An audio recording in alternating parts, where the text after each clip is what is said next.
Coming to you live from the largest British prison in the known universe. It's time for Destiny Down Under.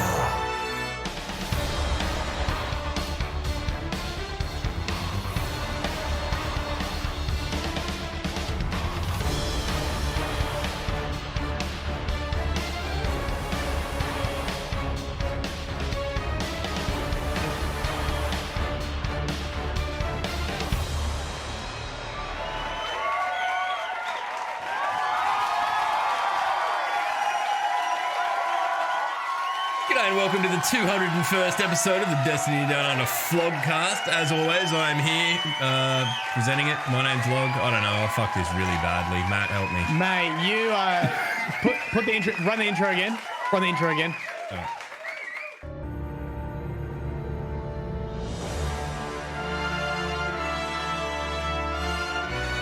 Coming to you live from the largest British prison in the known universe.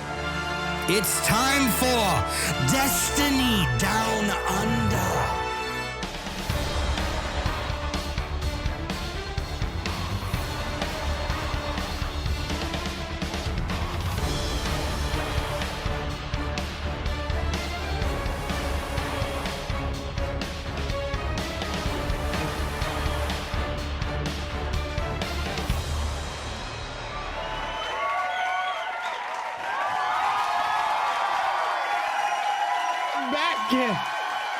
Episode 201. Why have you guys been here for over 200 episodes? The Destiny Down Under podcast. As usual, I'm your host, Mayellen Games, here with Vlog Power Slave. How's your week, dude? Is that good? Way too dude, quick. That's hard. It's harder than you think. That is harder than you think. Yeah. But it's harder than you think. Yeah. My week has been good. It's my birthday week, so let's just get that out there. I did probably considerable liver damage to myself last night, but I'm here, I'm alive, and we had the privilege of being part of the DestinyFANZ community event this morning, which was incredible. But we'll get onto that in a little bit. There's a few little funny tidbits of information I'm sure we can talk about. But yeah, it's been good. How are you doing? You're stressed as fuck, I know. So if you want to talk about that, we can. If you need to vent, I'm here for you. Well, I would just, Log knows me. Anyone that's like knows that I'm difficult to get hold of, regardless, right? And I would just like you to know. Fucking understatement of the century. I'd just like you to know it's not me being mean. I applied equally to everyone. So I was at a Christmas party yesterday. And someone approached me. It's like, "Are you Matt?" I'm like, "Yeah." It's like, "Dude, I sent you an email like 2 weeks ago. You haven't responded to it." It was like a PhD research question. I'm like, "Look, I'm sorry. I'm working super hard." I gave them the help. I was like, "Oh, so it's not just you that I ignore. I ignore everyone equally." And I like you to understand that it's going to only get worse in literally the next. I basically have 2 weeks to finish writing my PhD. 1 week of like editing, and then it's Christmas, right? And then I have to have it submitted by the 1st of January. So if you don't see me, I still love you. Papa loves you. Okay. Papa's just gone to get some smokes and a carton of milk. It's going to take 2-3 weeks, and I'll be back. Just have refreshed. Faith. You won't be refreshed. You'll be bedraggled. But it's good. Like, look at it. Either way, the finish line's in sight. So that's often the hard part. I don't know. I'm a classic live to the last minute, wing it kind of person, which is probably why I do not have a PhD and never will. But I can tell you right now, if I actually pass a PhD, you're never going to hear the end of it. I'm going to be saying, "Mate, I was YouTube and fucking twitching right up to the last fucking 2-3 weeks, right? I just thought, shit, why don't I leave it all for the last minute?" You just hate your past self, hey? You hate your past self. You're just like, why was I such a fucking idiot? But yeah, I know. Here we are. I know. Here we are. I've been busy, yeah. Been very busy. So you're gonna I have to play a lot cut of back Destiny, though.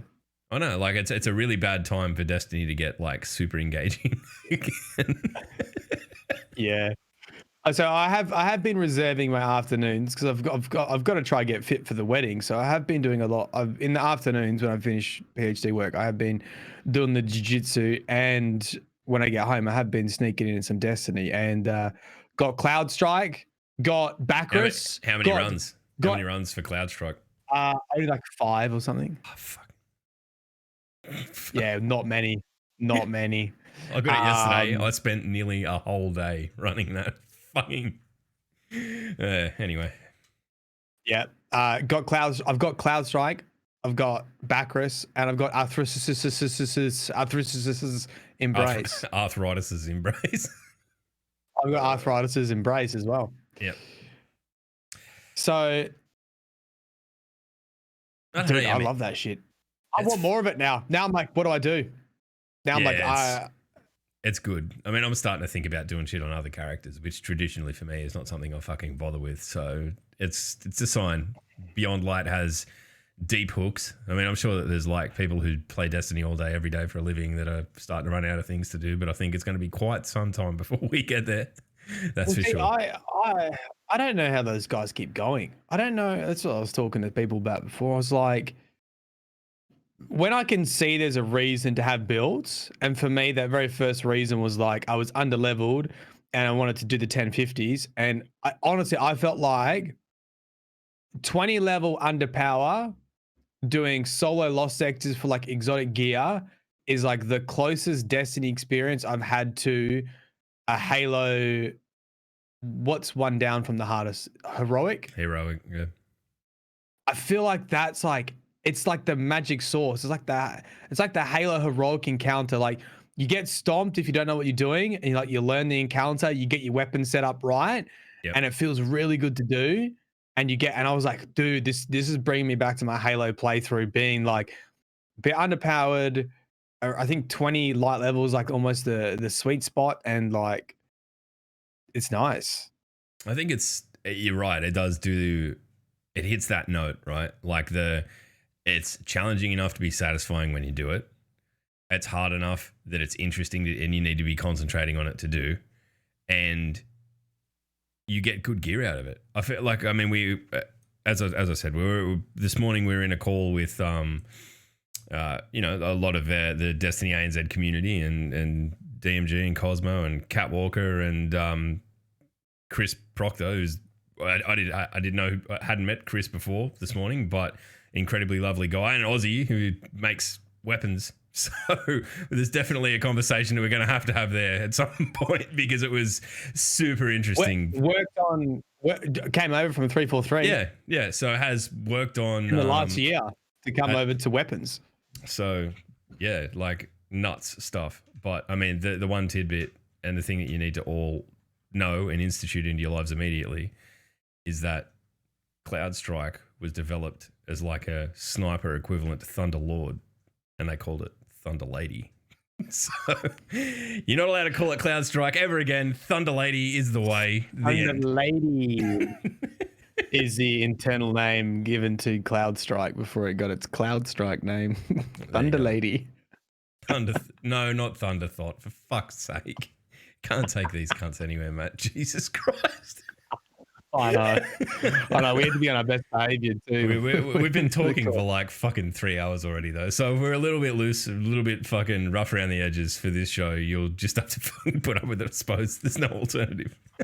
Yeah, so I feel like we should talk about what that event was and what it might mean in general, because I'll be honest, it sort of snuck up on me and I just sort of forgot about it. You've got a lot going on. You got a lot going on. And showed up like the Hollywood Games I am and did the thing and left.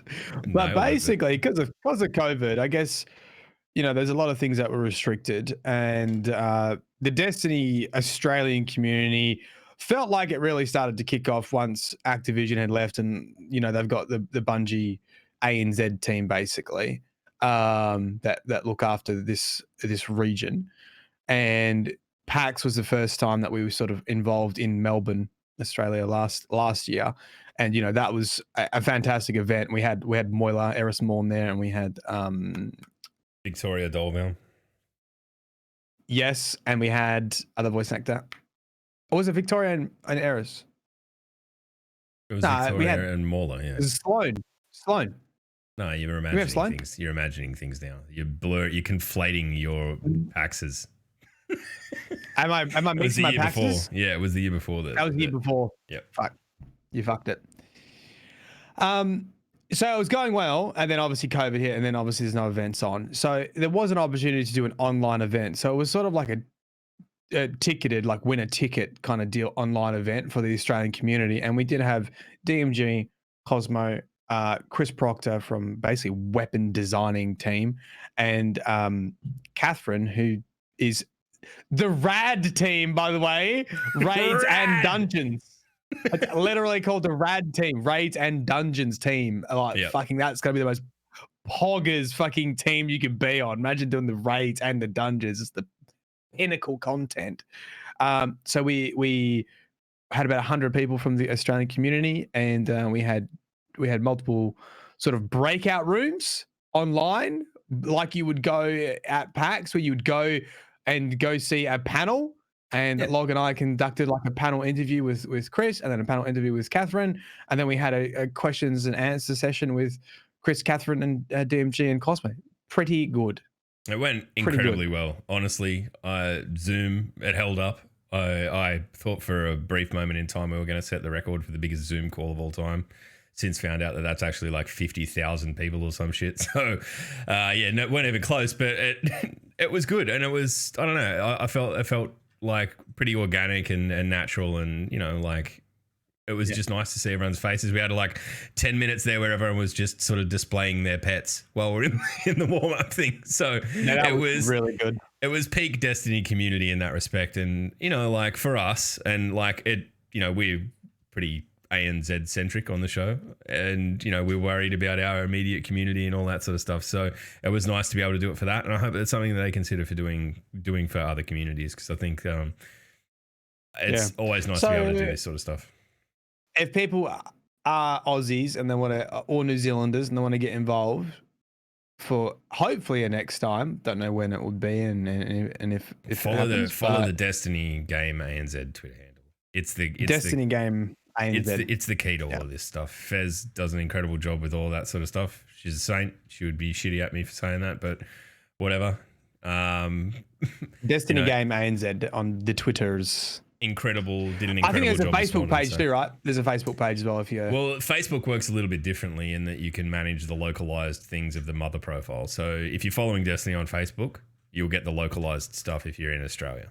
So it's weird. It's a different kettle of fish again. So yeah, just keep an eye out for things like that. Honestly, I don't know that there's one in the works or anything like that. So I'd like to think that hopefully we can kick COVID in the dick and get on with having in-person events, because I like drinking beer with people. But I feel like this was a great fill-in and a great sort of stepping stone into next year, where we can really get our eye back on the prize again, I hope. I feel like these kind of stuff, it felt... it wasn't the same as the summit, but I feel like now that it's been tested, there's definitely like a space for online stuff like this. So, whether it is community feedback sessions or something else, or just something to fill in between, the big PAX events, for sure.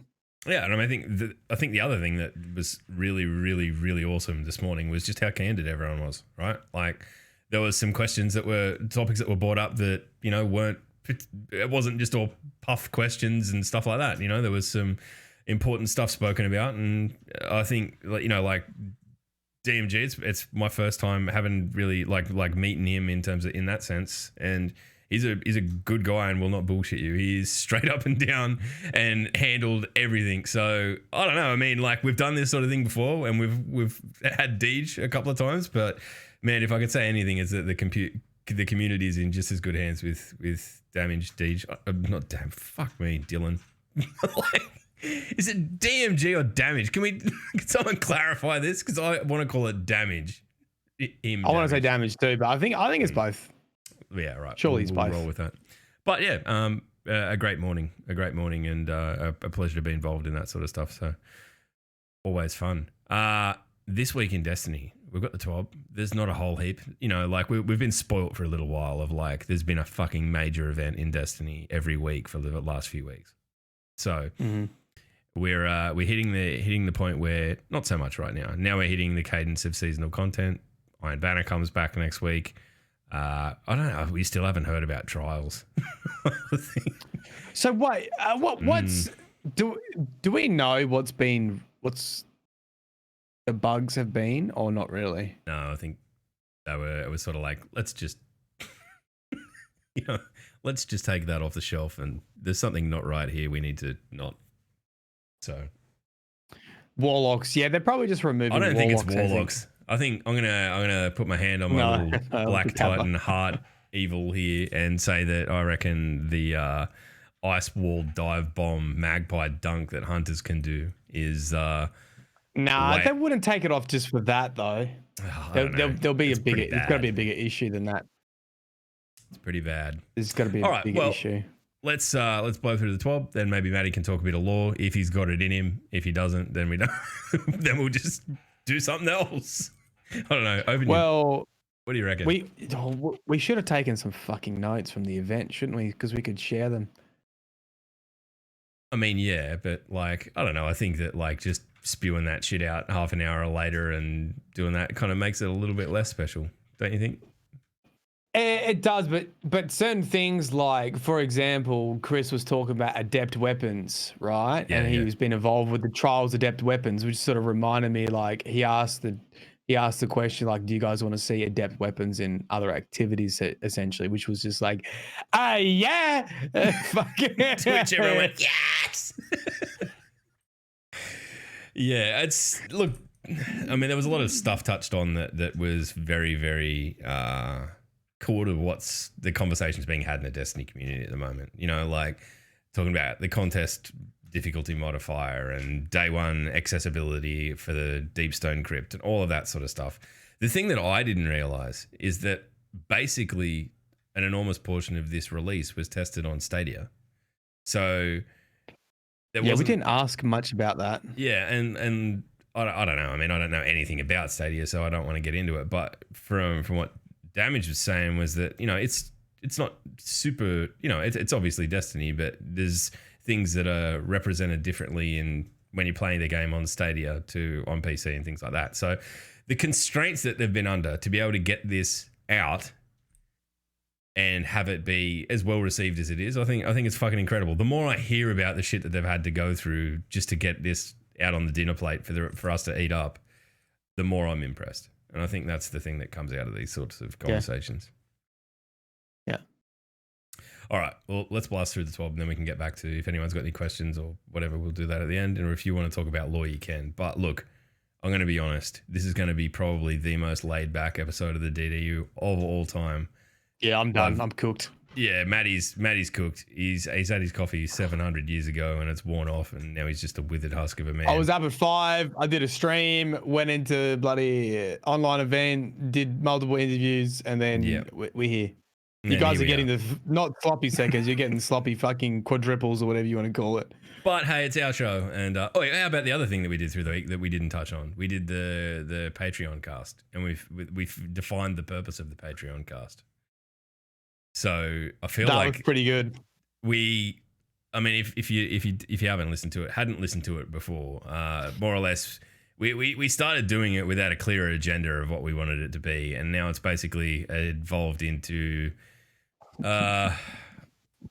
probably the toxic antithesis of this podcast, really. Things like reading out our own draft tweets when we that aren't sent, things like that. Rating huge content creator apologies is another segment that we're gonna have. So if you're into that sort of thing, if you want to listen to what the DDU boys do when they're not being so wholesome, it's probably that off camera. Yeah, there's no off camera to on camera. Yeah, it's a different beast. That and Light Kegs there, and he's definitely the most talented member of the whole crew. So yeah, so that's a thing. All right, let's dive into the TWAB, talk about this shit, and get on with it. Blech.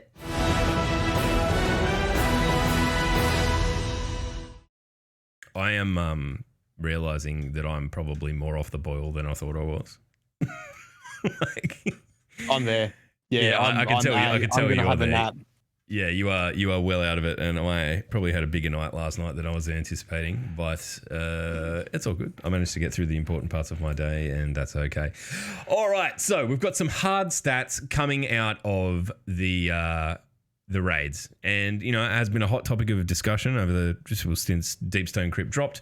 But at the top of the TWAB this week, you can go and load it up and look at the day one completions for Last Wish, Garden of Salvation, and Deepstone Crypt to sort of reference it. So I'll read this out just so you understand the scale. Okay. Last Wish, day one clears for Last Wish, there were 4.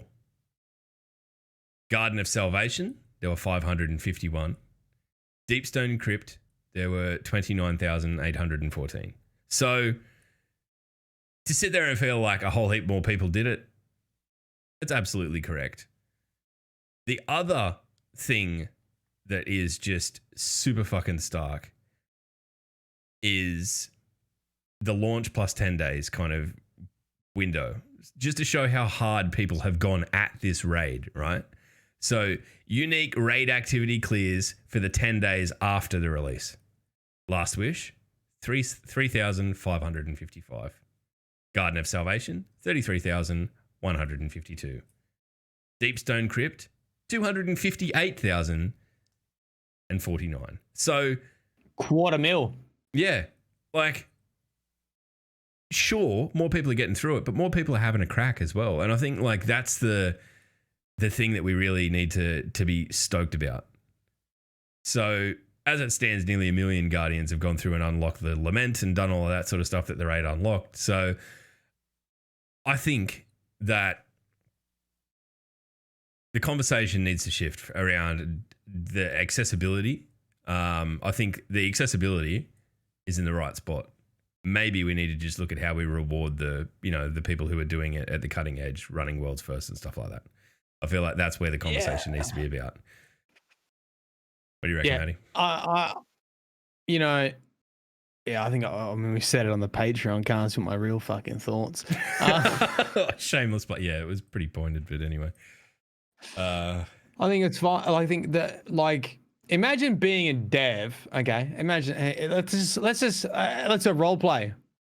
Okay, because we just interviewed Catherine. Let's imagine you're on the raid team. She's a lead producer, raid and dungeon team.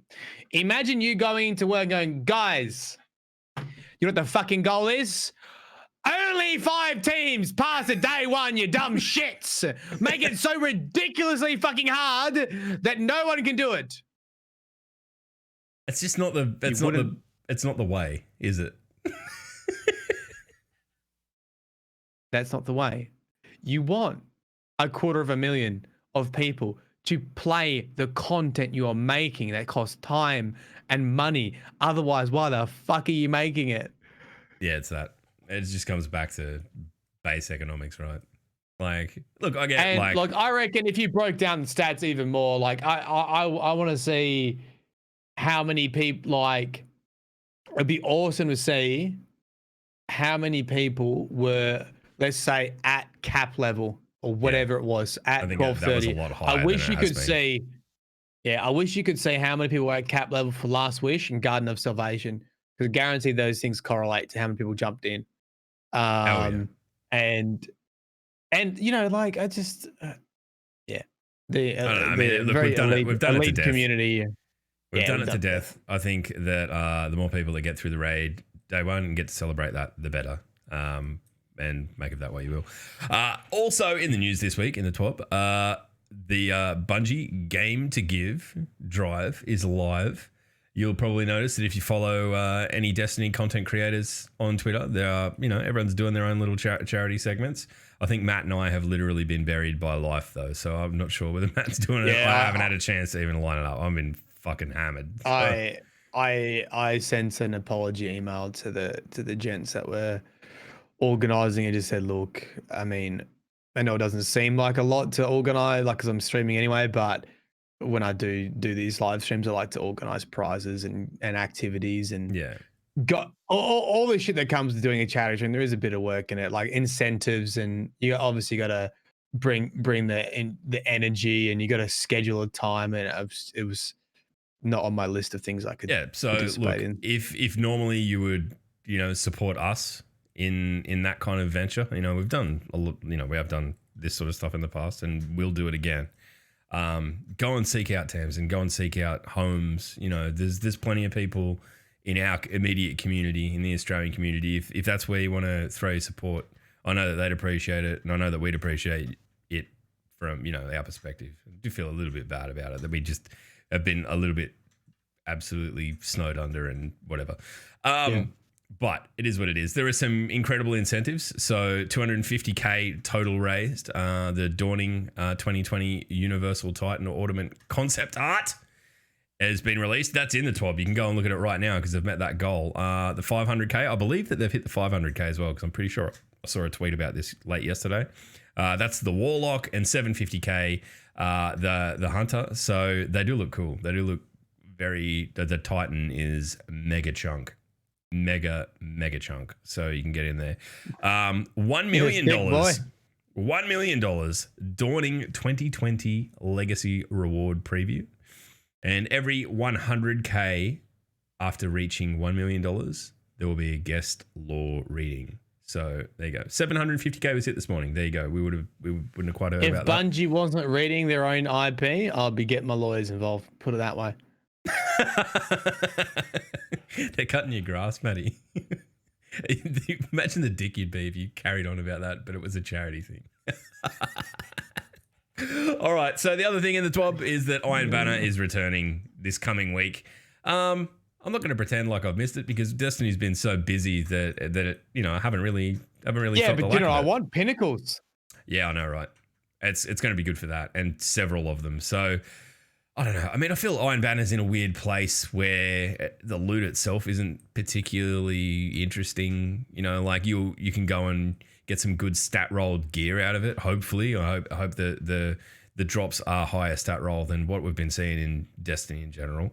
What are the weapons this week? This so it looks like a scout and a hand cannon. So get in there and check that out. But look, do it for the pinnacles, kids. It's what you want. You want to be getting those power levels up. They're all rookie numbers. Tell me what I'm working towards now, because I was sort of saying this before. I was like, all right, well, there's a couple things on my list still. I've done the raid. We did it after contest and blew through it pretty easily. Fantastic. I loved that whole experience. I've done the solo Lost Sectors now. I've got all my, I've done the Cloud Strike, and I've got the 2 unique exotics for the Hunters. Why should I be going? And I'm at soft cap. Why does Pinnacle matter? I'm at the motivation. Yeah. What's my Pinnacle motivation? Are we? Is it Grandmasters and shit? Is that like the next thing? Grandmasters will be the next thing you turn your eye to. And that will not be named. That's disabled at the moment, but Trials, because Trials has power level enabled combat, right? I mean, to be fair, Iron Banner does too, but there are still. I mean, you need to be pretty fucking. Scale? In terms of what? Like, is it 10 power level? Between 1250 and 1260? Yeah. It's pronounced enough that you care. I'll say that. Okay. I am starting to look at my level and go, ooh, do I need to be looking at taking Pinnacles more seriously to try and get my light up there before Trials? And what back? about the I need to have a look at the Empire hunts a bit more. Oh yeah, I've only recently. What do you get from them? I think it's just loot. I did it for Cloud Strike, but I think you're meant to get increased stat roll armor as well. Yeah, high stat roll armor. I don't know that it's high stat roll armor. It doesn't feel very high. It doesn't really feel like it yet, does it? Yeah. I don't know. Maybe I feel like, I don't know whether I'm just off base saying this because it's earlier in the season or what, but I feel like everything's rolling really fucking low. And when they're talking about like introducing armor sunsetting as well, it doesn't make me feel very good. Right? It is here. The stuff that you can't use already. I feel like, once the stuff that you've got that's good gets sunset, what are you going to use? It's all pretty, you need to be getting like a full blown Pinnacle drop. I've had one drop in Beyond Light that isn't, I'm using one piece of gear from this season and everything else is stuff I've carried forward on all characters. It's pretty nuts. I feel like something needs to change there. Anyway, a little bit of a downer. Right. Here's something to get excited about. On December 8th, not Destiny 8, December 8th, the patch for the increased frames and all of the goodness for the consoles drops. So the Xbox Series X, 4K, 60 FPS, 120 hertz Crucible support, field of view slider, all of the good stuff, all of the stuff that's been on PC that made it impossible for us to leave PC once we started playing on PC is there. Really looking forward to seeing people get excited and enjoy the console experience with these quality of life changes. They are fucking huge. They cannot be understated. I'm looking, if you are on this through the week and you are having a good time, let me know about it because I want to hear about people having a good time. That's my deal. Yeah. All right. So there's that's all part of Destiny update 3.0.1. There's a few other things that are coming. Prophecy returns. It had been, mothballed for the start of this content release. So from December 8th, you'll be able to do it. Endgame activity, powerful rewards from it. And it's you'll get your once a week pinnacle reward from it. So yet another place to farm. I love that dungeon anyway, so I'm looking forward to having it back. The next thing, this is a big deal, right? You can get bounties from the companion app without having to go to the tower. Might have to install the companion app now. Yeah, I mean, I've had it. I don't think I've looked at it for maybe 700 years, but I've got it because I don't know if this is the sort of thing they're going to open up with the API to like DIM and shit. It would be incredible for DIM or Braytech or any of those websites to be able to do it through that. I think they've become sort of like the go-to for a lot of people, but it's a start. You're not going to have to go back to the tower every time. You can just do it from your phone.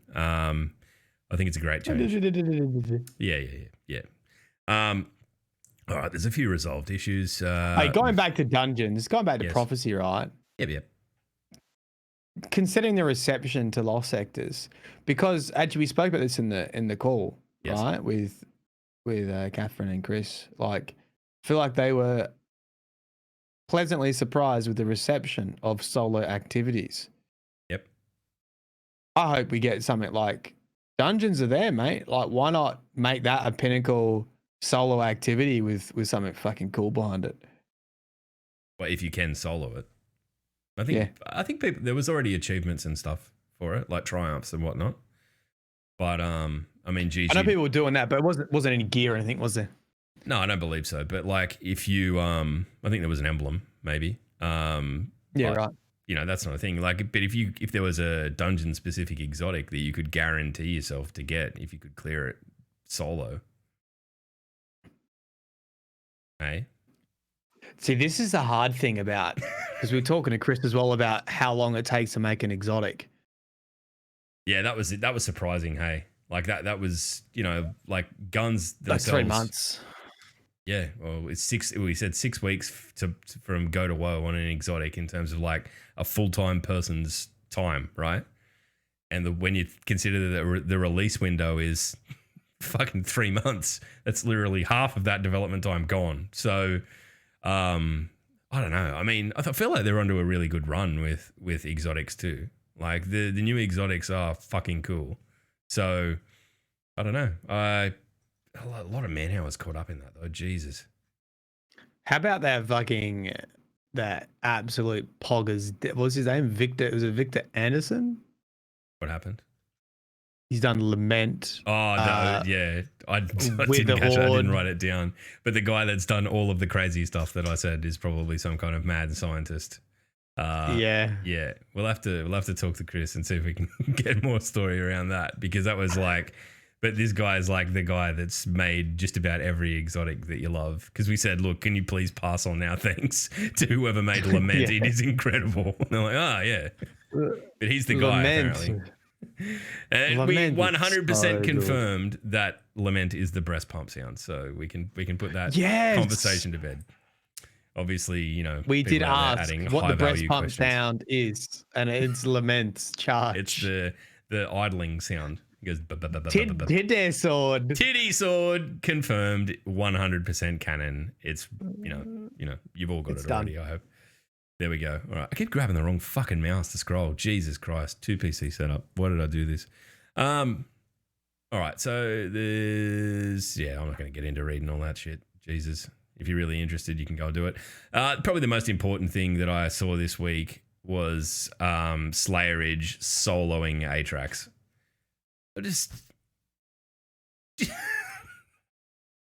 I know you're incredible. You just need to calm down sometimes.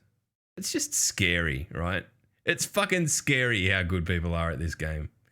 I mean, you can start convincing yourself that you're good at it, and then you go and watch that, and you go, "Oh my god, do I even play Destiny? What an idiot!"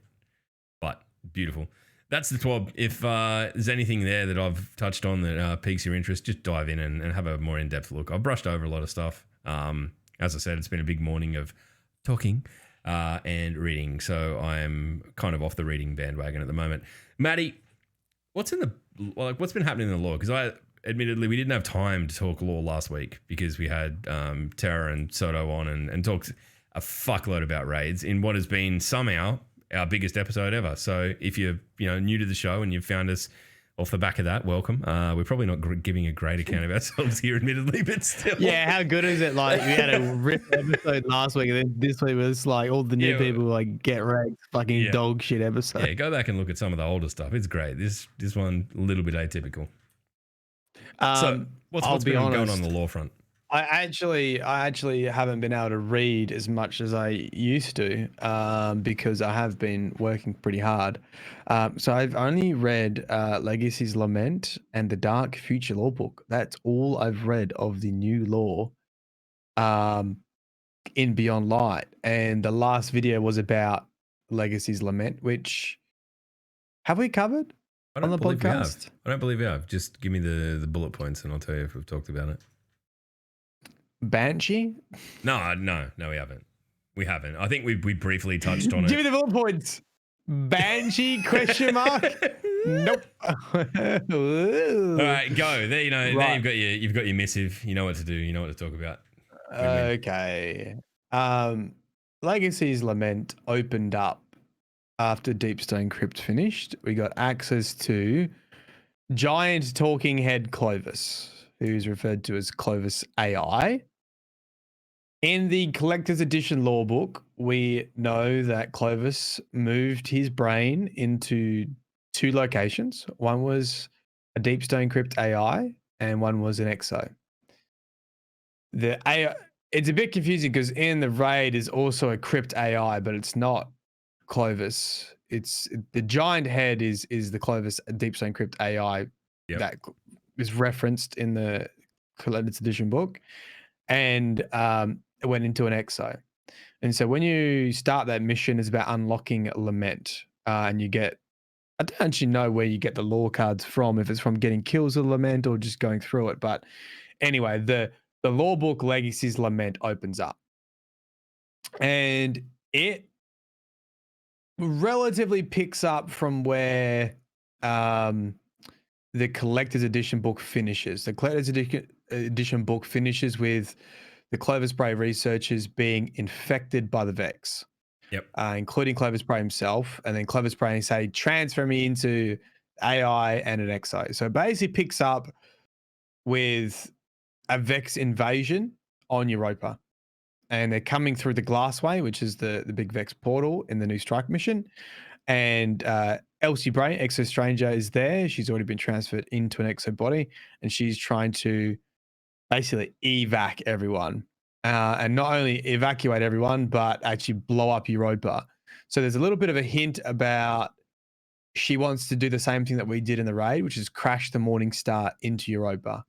So that was the original sort of Exo Stranger's intention to like get rid of the Vex in the portal, was to blow it up. Clovis Bray AI basically hinders all of that because Clovis Bray AI wants to preserve all the research in Clovis Bray.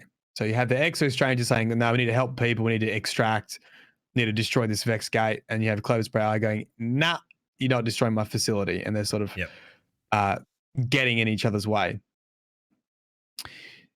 There comes oh, come on, Brian, you can do it. There comes a point where they're like, oh, we're going to need to go in and do a manual override sort of deal. Okay, we need to get really close to the gate. Clovis Bray's fucked everything up. We're going to have to go in there. Oh, that's right. Clovis Bray was basically like, nah, don't worry. Like, let the Vex invade our world, and we'll send them on a goose chase and like send a signal off world. And then Elsie Bray's like, well, that will destroy like Earth and Mars. And then Clovis Bray's like, that's so what? Who cares? Like, they're doomed anyway. Classic Dick Clovis move, but still, yeah. Yeah, he's like, save the research. We're going to be a race of robots. Like, don't worry about it. So they have to fight their way into the Glassway, and they've got, like I said, the Clovis's mind went into two things: the AI and an Exo, and so it's been put into an Exo into a robot. But because it was sort of like mid-invasion, they didn't really have time to do the right boot up process. And remember, like, that doesn't really have any of his memory or anything like that. It's just it's like the personality shell of Clovis Bray. So this Exo is very like moldable and actually picks the side of the Exo Stranger rather than Clovis Bray AI. Yep. Right. And eventually the Exo works out that he's actually Clovis Bray. He's like, fuck.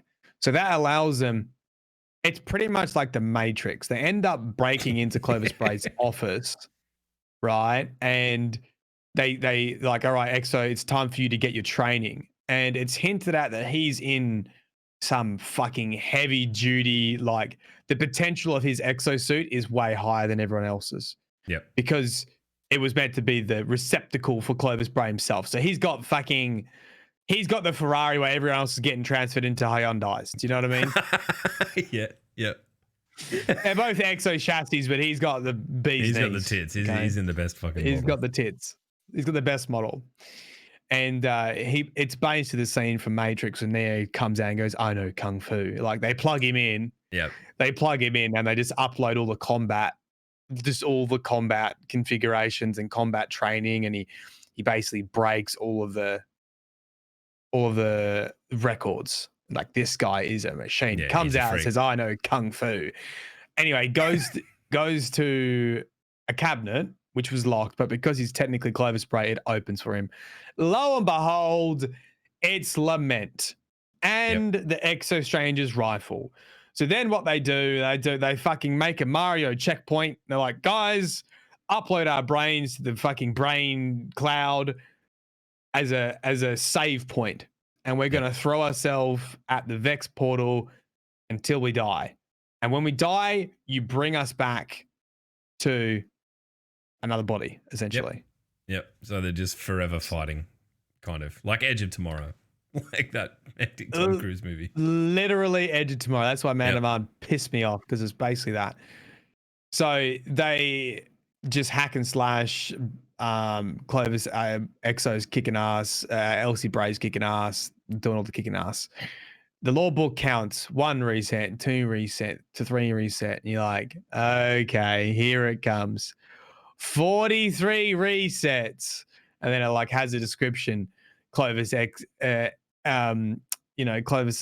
Exo was a banshee on the field capturing souls. Like, okay, here it comes. And then it's revealed that you do one final reset. He breaks Lament on the hull of the final fucking Hydra.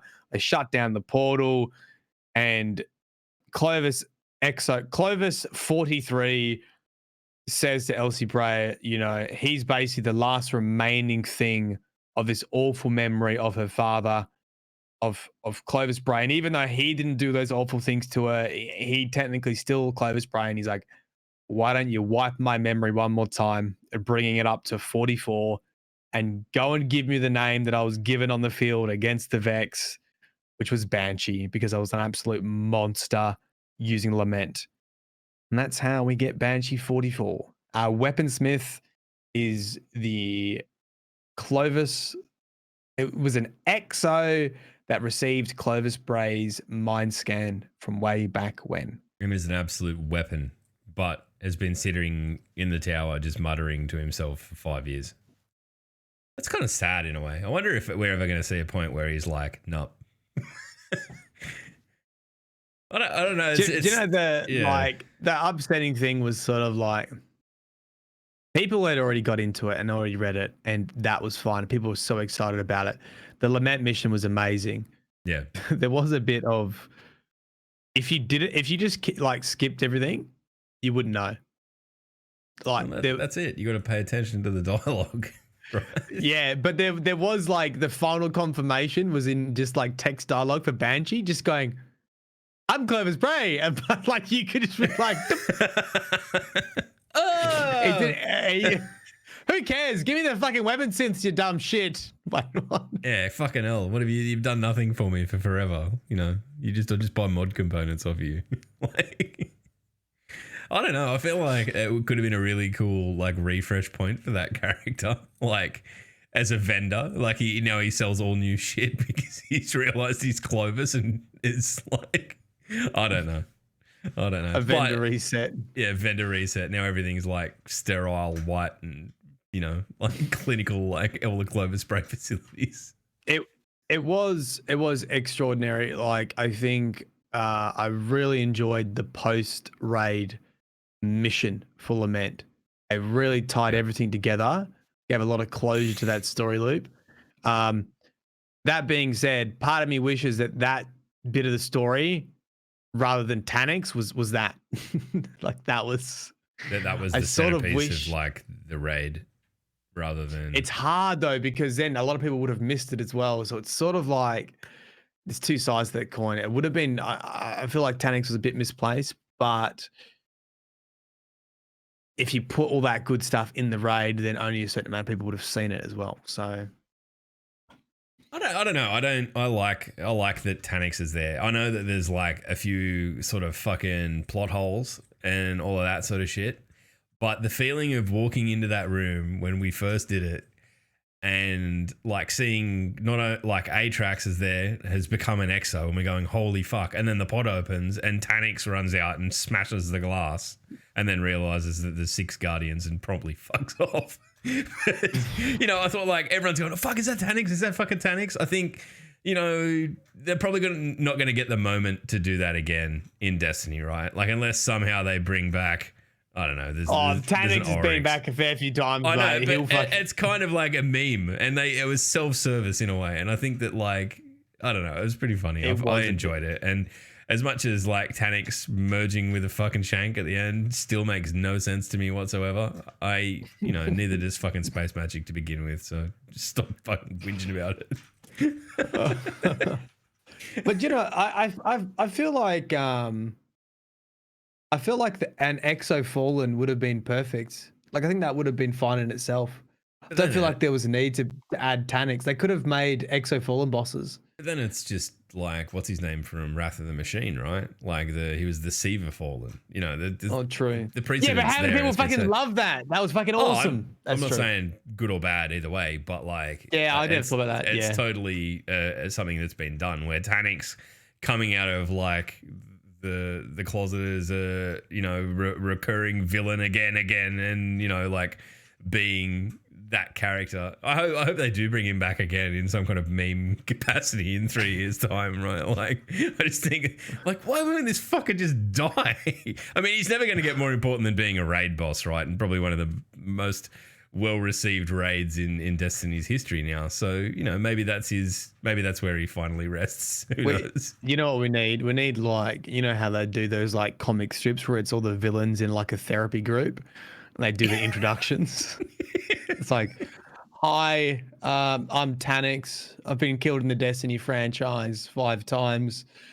Pinnacle of my career was the 2020 raid, Deep Stone Crypt raid. where I plummeted from outer space and merged into a hover tank.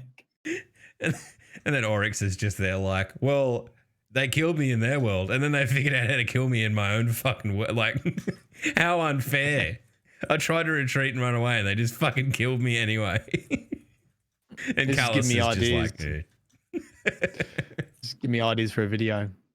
So Lament was amazing. That's all I've read. So my actual next thing that I'm doing is I am probably going to stop the daily streams, but tomorrow, because I haven't read any lore books, which I'm trying to kill two birds with one stone, is actually read the next lore book on stream, and hopefully I can read without stumbling my words, and we'll make it a YouTube video too, and I'll put like chapter titles in and all that kind of stuff so people can skip through it. But to do a reading of the book that has Taniks in it. I think there's a book that talks about Aramis and Taniks and that kind of stuff. It's funny because, like, I give you a lot of shit, but I feel like I don't know what's going on because you haven't been talking about it on the podcast as much. So, like, the whole, like, lore segment of the DDU was basically the only way that I learned anything. So, without that, kind of the last few weeks, I've been a little bit like, about other people ad hoc explaining it to me, but that's good. Yeah, man. well, Right. I've had all these people ask me to come do like lore raids and stuff, like Ninja and that, and even the DCP guys want me to come on, and I'm like, mate, I've been playing the game. Sorry, too busy playing Destiny, not reading it. Sorry.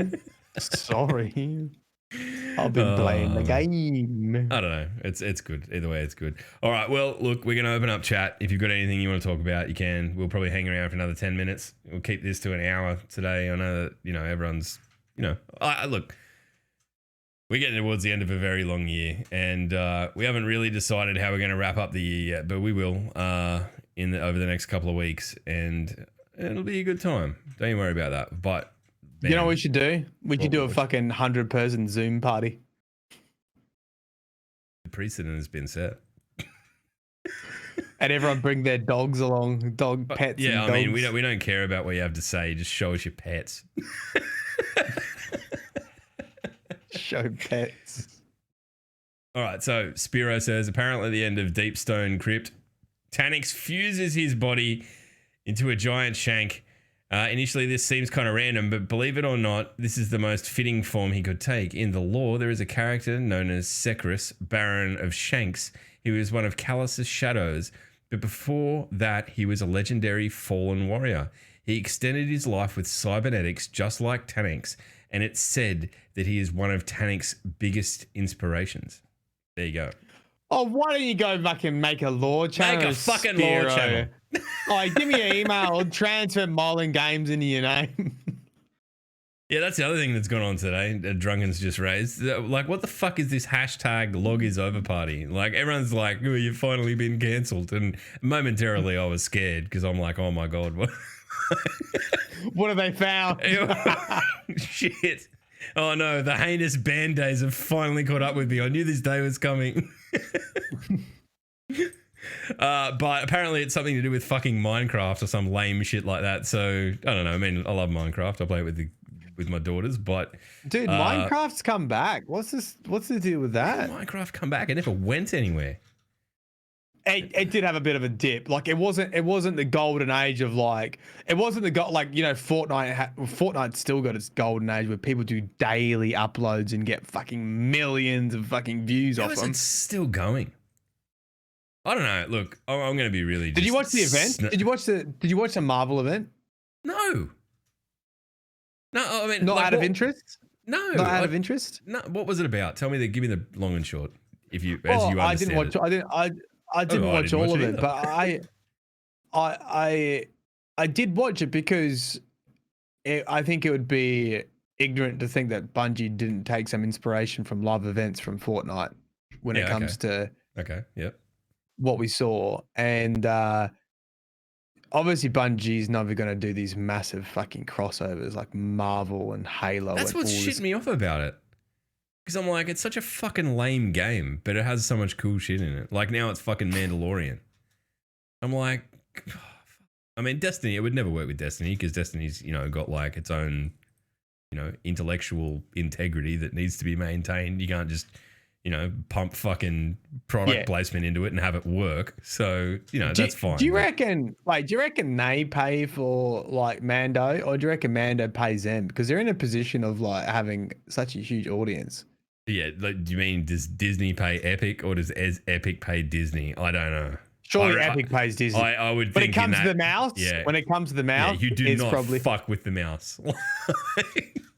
The oldest adage in design history is not to fuck with the mouse. The mouse is definitely allowing it, but I'd say that there is considerable money changing hands straight into the back pocket of said mouse.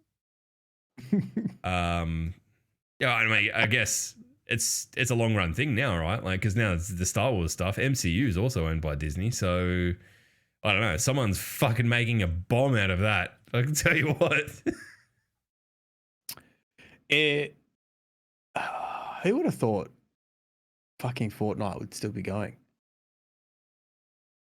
I don't know. I mean, I'm completely ignorant.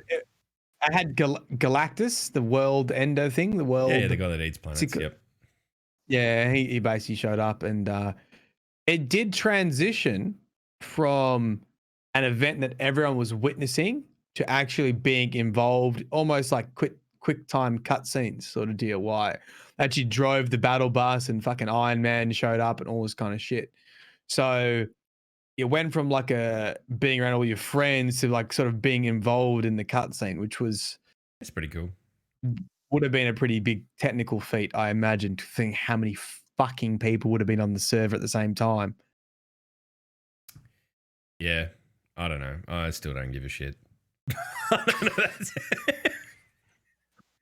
I'm just, I don't know. Remember when Destiny was really in the doldrums and we talked about Fortnite for 1 week and then we haven't talked about Fortnite ever since? I was happy with that interceding 2.5 years. Let's maintain that status quo. See, I'm of the like I like looking into stuff just in general because I just like to think about the process of it and like. You're an inquisitive person. I am not. I know what I like and I just stick to it. It's like metal. It's Destiny. It's drinking beers. I drink the same type of beer I've drunk my whole fucking life. You know what I hate? I hate fucking change. I am. I'm a dad. I'm everyone's dad. If you don't have a dad, I'll just be a stand-in dad. If you ever need advice, I'll give it to you. If you ever need a stern talking to, I'll give it to you.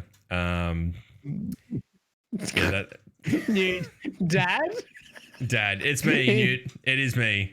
I went to the shops for a fucking carton of piss and never came back. If you've got any life issues, what? Naders, I actually catched the podcast for the first time live, and we're talking about Fortnite. Out of how many years? I know, I feel bad now. What are the odds? All right, we need to talk about something Destiny related real quick and like prove our worth. Oh, mate, I'm dead. I'm done. Come back next week. We've done Lament. Oh, you've done wait, did we? Wait, what's today? Did we talk about the Perth catch up? No, you briefly spoke about it last week, but not in any length. We had more important things to talk about last week. So yeah, you could talk about that.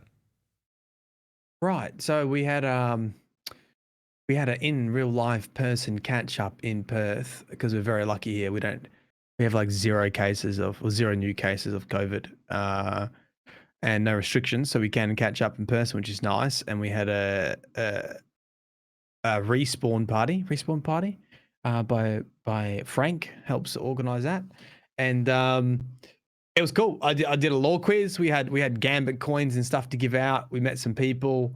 I had too many. Okay, hold on. I'll give you a list of the drinks. Okay, one of the cocktails was Vex milk. Oh. Yeah, is it Kahlua? Don't do it. Kahlua? Yeah. Yuck. Don't drink milk. Don't drink milk. Don't drink milk. Fucking. You know what? It surprises me that there even is an alcoholic milk. Like, it seems like such a dumb idea to begin with. Anyway. Anyway, I had a lot of stasis drinks, darkness drinks, which were, I felt very under the weather the next day, and it sort of fucked my whole weekend because I had to do work on Sunday, which really upset me. What was that? What was in it? Oh, I don't even know. I don't even know. I feel like there's like a Would've been sandbookery vodka or kind of right. Okay, yeah, I can see why you were crook. It would have been vodka of some sort. All right, so no mojitos though.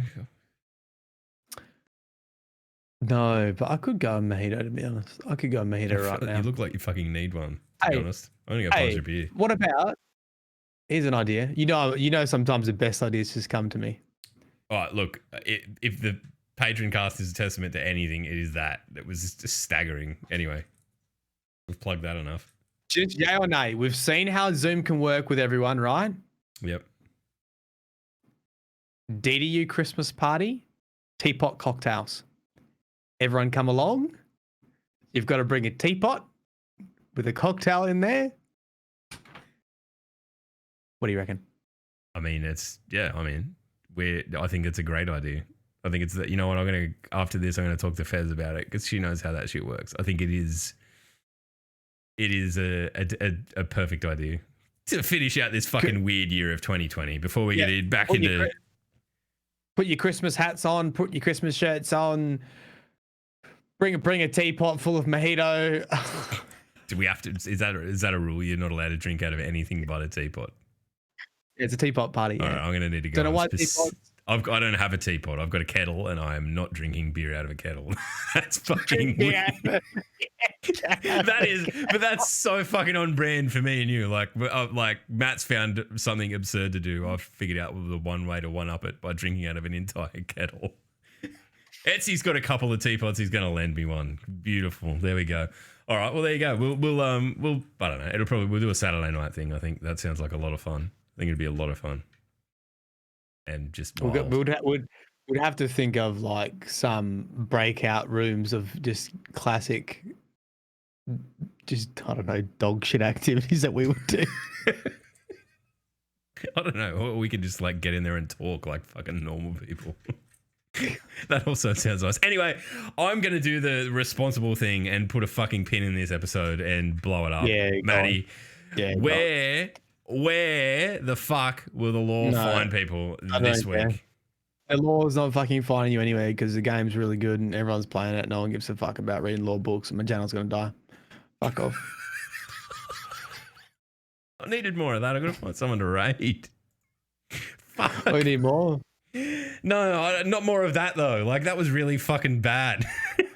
I need more of like actual content and not like nihilism games or whatever the fuck that was. Nihilism. Fucking hell.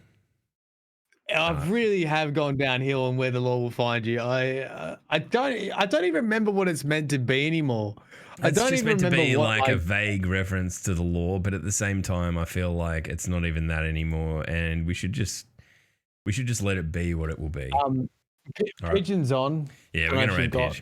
We're gonna raid Pidge. Yeah, right. We're gonna have Pidge on next week, so you can go in there and fucking get hyped, and just practice understanding what he says because he's Scottish, and he has an accent that is like second nature to me, given that my grandparents are from Glasgow, like he is. But it's gonna be a wild one, I can tell.